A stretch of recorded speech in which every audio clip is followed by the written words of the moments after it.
Sailors called it the resurrection leaf. Men with bleeding gums, loose teeth, wounds that refused to heal. They would crawl onto frozen shores, stuff these small, bitter leaves into their mouths, and within days, they would walk again.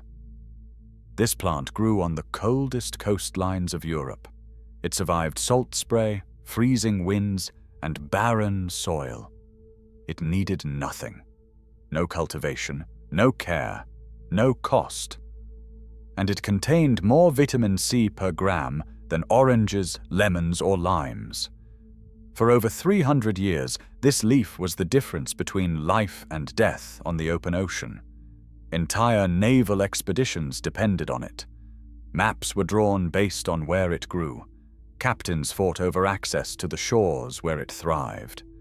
Then, almost overnight, it vanished from history. The British Navy, the most powerful maritime force in the world, stopped using it.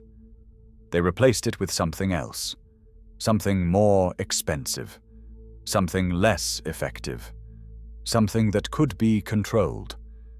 And the plant that once saved thousands of lives became a forgotten weed. This is the story of scurvy grass, the leaf that cured the deadliest disease of the sea, and the strange decisions that erased it from medicine, from memory, and from your grocery store. Welcome to Nature Hidden Vault. Before we understand what was lost, we need to understand what scurvy really was. Today we think of scurvy as an old disease, a historical footnote, something pirates got. But between the 15th and 18th centuries, scurvy was the single greatest killer of sailors in the world. More men died from scurvy than from warfare, shipwrecks, and storms combined. The numbers are staggering. During Vasco da Gama's voyage to India in 1499, scurvy killed 116 of his 170 crew members. That is a death rate of nearly 70%. In 1520, Magellan lost 80% of his crew. Not to battle, not to storms, to scurvy. The British Navy alone lost an estimated 2 million sailors to this single disease between the years 1600 and 1800. 2 million men. And the tragedy is this: the cure was growing wild on nearly every coastline they passed. Scurvy grass is not actually a grass. It is a small, humble plant in the mustard family. Its scientific name is Cochlearia officinalis. The word cochlearia comes from the Latin word for spoon, because the leaves are shaped like tiny spoons. It grows in coastal areas, cliff faces, salt marshes, and Arctic shorelines. It thrives in conditions where almost nothing else survives. Cold, wind, salt, poor soil. And inside those small, unremarkable leaves is one of the highest concentrations of vitamin C found in any plant in the Northern Hemisphere. Fresh scurvy grass contains roughly 200 milligrams of vitamin C per 100 grams. To put that in perspective, an orange contains about 53 milligrams per 100 grams. Scurvy grass has nearly 4 times the vitamin C of an orange. And unlike citrus fruits, scurvy grass grows in freezing climates. It does not need tropical soil. It does not need to be shipped across oceans. It does not rot in weeks. It simply grows, wild, waiting to be picked. The people who lived along northern coastlines knew this for centuries. In Iceland, scurvy grass was harvested and eaten raw as a spring tonic after long winters with no fresh food. They called it skarfakal. In Scotland and Ireland, coastal communities chewed the leaves to prevent mouth sores and bleeding gums. Symptoms they did not yet understand were caused by vitamin C deficiency. In Scandinavia, Viking sailors carried dried scurvy grass on their long ships. Some historians believe this is one reason Viking expeditions could travel further and stay healthier than later European explorers who had abandoned this knowledge. The Inuit peoples of the Arctic knew which coastal plants could prevent the wasting sickness. When European explorers arrived in the 1500s and 1600s, indigenous guides repeatedly tried to show them which plants to eat. Most Europeans ignored them. They believed the cure for scurvy must be something complex, a medicine, a tonic, a treatment from a physician. They could not accept that the answer was a small, bitter leaf growing on the rocks beneath their feet. And so they kept dying. But some people paid attention. In 1597, the English herbalist John Gerard published his famous work on plants. In it, he described scurvy grass in detail and documented its power against the sailor's disease. He wrote that the plant was so effective that those who ate it regularly never developed the condition at all. By the early 1600s, the knowledge had spread to certain naval commanders. Ships heading to the Arctic began carrying barrels of scurvy grass preserved in vinegar. Some captains made their men eat it daily. Those ships had survival rates that seemed miraculous compared to others. In 1633, a Scottish physician named James Linn's predecessor documented that sailors fed scurvy grass recovered faster than those given any other treatment. The evidence was mounting. The plant worked. It was cheap. It was abundant. It was easy to preserve.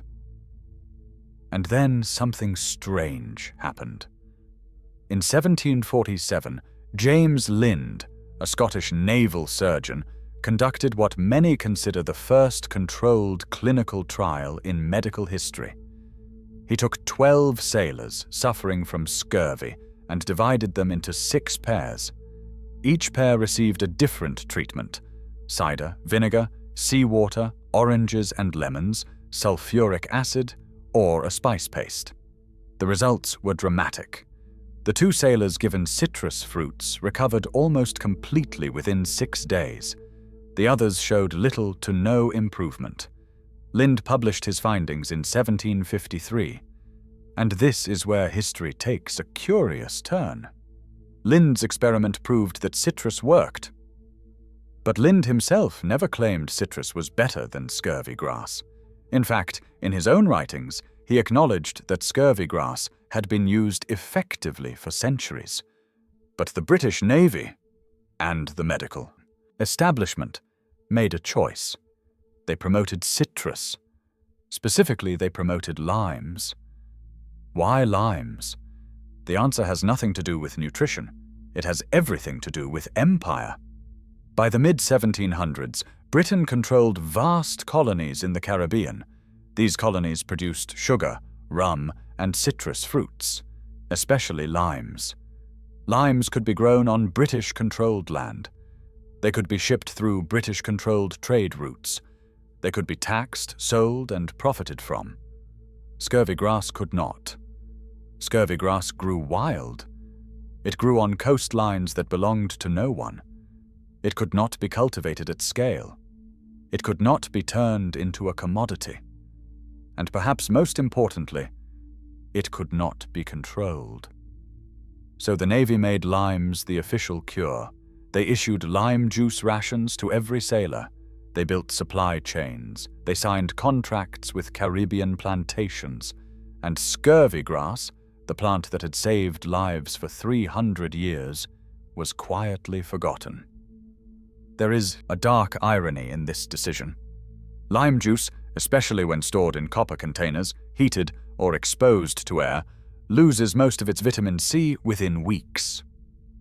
The lime juice given to British sailors was often so degraded that it provided almost no protection against scurvy. Meanwhile, scurvy grass retained its potency even when dried or preserved in vinegar. Sailors who had access to it remained healthy. Sailors who relied on Navy-issued lime juice often did not. In the 1870s, more than a century after Lind's famous experiment, British Arctic expeditions were still losing men to scurvy. The lime juice they carried was nearly useless, and the knowledge of scurvy grass had been so thoroughly erased that no one thought to look for it on the very shores they were exploring. The plant was still there, growing on the same cliffs, waiting. But the men who needed it no longer knew its name. By the 20th century, scurvy grass had faded into complete obscurity. Vitamin C was mensan, synthesized in laboratories. Citrus fruits became globally available. Fresh produce could be shipped anywhere. No one needed a wild coastal plant anymore. And so scurvy grass became what so many powerful plants become. A weed, something to be ignored, something with no market value. Today, most people have never heard of it. It does not appear in cookbooks. It is not sold in grocery stores. It is not grown in farms. And yet it still grows. On the coastlines of Britain, Scandinavia, Iceland, and Northern Europe, scurvy grass continues to thrive in the same harsh conditions it always has. It still contains the same remarkable concentration of vitamin C. It still requires no fertilizer, no irrigation, no human intervention. It simply exists, waiting to be remembered. The story of scurvy grass is not a story about conspiracy. It is a story about how systems make choices. The British Navy did not ban scurvy grass. They did not burn the fields where it grew. They did not imprison the herbalists who recommended it. They simply chose to promote something else, something that fit their supply chains, something that benefited their colonies, something that could be measured, taxed, and controlled. And over time, the plant that did not fit the system was forgotten. This is how erasure works, not through villains, through incentives, through logistics, through the slow, grinding machinery of markets and empires. The knowledge does not disappear because it is wrong. It disappears because it is inconvenient. So what can we do with this knowledge now? Scurvy grass is not going to replace your grocery store. It is not a miracle cure. It is not going to change the global food system overnight. But it is a reminder that powerful nutrition does not always come in expensive packages. A reminder that wild plants, dismissed as weeds, often contain exactly what we need. A reminder that traditional knowledge, passed down through generations, is not superstition. It is survival. If you live near northern coastlines, scurvy grass may be growing within walking distance of your home. It has a sharp, peppery, slightly bitter taste, like watercress or horseradish. The leaves can be eaten raw, added to salads, or used as a garnish. But always verify identification before consuming any wild plant. Some lookalikes can be harmful. Learn from experienced foragers. Start small. Respect the ecosystem. And if nothing else, remember the name. Cochlearia officinalis, scurvy grass, the leaf that cured the deadliest disease of the sea, the plant that saved sailors when nothing else could, the cure that grew wild and free on frozen shores. It was never patented, it was never profitable, and so it was never promoted, but it never stopped growing. And now you know. This is Nature Hidden Vault. If this story made you think differently about what grows beneath our feet, subscribe. More forgotten knowledge is waiting. The vault is open.